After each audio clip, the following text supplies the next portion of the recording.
It's the Daily 304's presentation of famous people, places, and events that shaped West Virginia. Welcome to the History Project. Today we take a look at Cass Gilbert and the design of the new Capitol in West Virginia's state capitol, Part 2. In Xanadu did Kublai Khan a stately pleasure dome decree. So begins Samuel Taylor Coleridge's poem about the warrior king, celebrating his palace, the capital of his government, reminding us that great architecture is used to reflect great people. After fire destroyed West Virginia's capital in 1921, state leaders thought to replace it with a landmark, so they summoned Cass Gilbert, made famous by his first triumph, Minnesota's state capital, in St. Paul in 1905.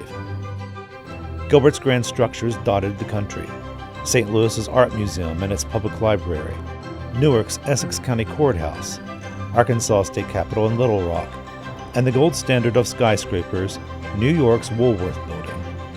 America's first celebrity architect came to Charleston to create a masterpiece. It was agreed the new capital needed room to grow, so a new piece of land was chosen in the city's east end on the Great Canal River.